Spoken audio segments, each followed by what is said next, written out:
What's going on, folks? Eddie Carrington, mayor of Flux City, and I just want to chime in today and just discuss just how challenging it is when it comes to real estate development. Oh my gosh.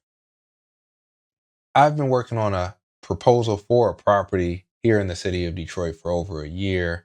I've worked with the architect, I've worked with the city in terms of gaining letters of support and even having a preliminary plan review of the particular site. I've had direct conversations with the community to understand and confirm that the property that we're wanting to redevelop is actually something that the neighborhood is happy with before we even spend our wheels and our dollars to move a project forward. And I was doing all of this without an actual signed contract in place with the owner of this particular site. Now, we were working towards getting an option agreement in place. And once again, we've spent over a year.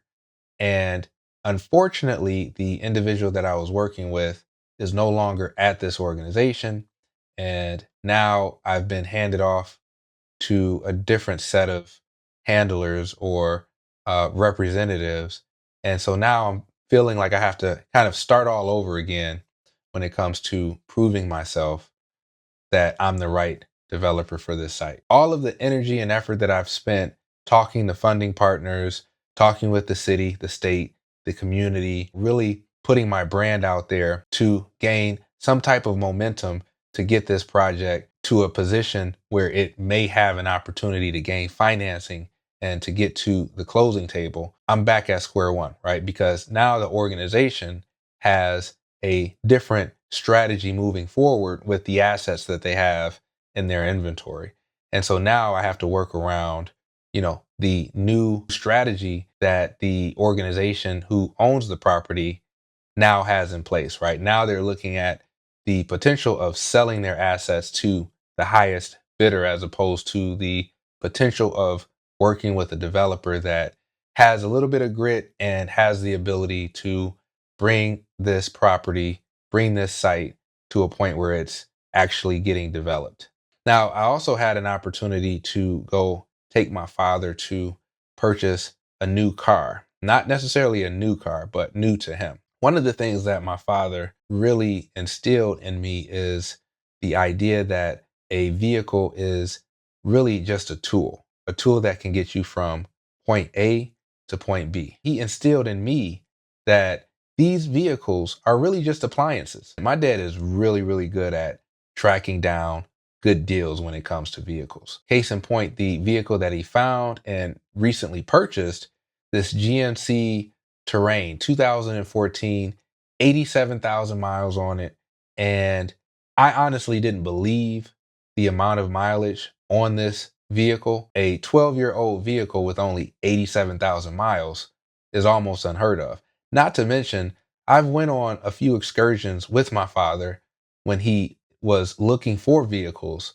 And when I get to the dealership that is listing this vehicle for sale, I'm walking around the car and I'm like, Dad, this car has way more than 40,000 miles for this 2008 Buick, right? But he's done a really good job identifying good deals over the years, and the recent vehicle he purchased is no exception. I also had a tenant reach out to me yesterday, which was Friday night. If you're a landlord, you already know you're going to get your issues, your emergencies, either on Friday nights or Sundays. And you also are going to get a bit of a backlog or, a handful of issues on Monday mornings, right? But usually the emergencies are which are days that are hard for you to get in contact with somebody to get out and get something fixed until potentially the next day. But I reached out to my plumber and I didn't even have to call him, right? I zapped him a text message and luckily he responded right away. We got him scheduled for today, which is Saturday. And I'm pretty sure he's made it over there by now. If not, he'll give me a heads up as to once he's done.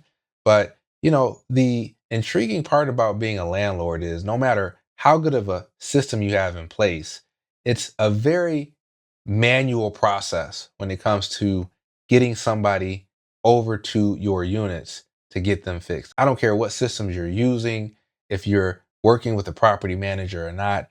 Everything takes an actual phone call or a text message, and then you have to go back and forth and have a communication with said service member to hopefully get them out to be able to repair whatever issue you may have. And on top of that, you theoretically need to sync with the tenant to hopefully allow for that tenant to let the contractor in to be able to fix said issue. But I'm always intrigued and thankful of the contractors that immediately respond back to me whenever I zap that text message or give them a call on a Friday night or a Sunday morning saying, hey, look, I need you now, right? Because, you just can't pay for that type of response and relationship that you build with your contractors. In this case, my plumber. Shout out Ruben's Plumbing for always coming through, answering my text messages and phone calls.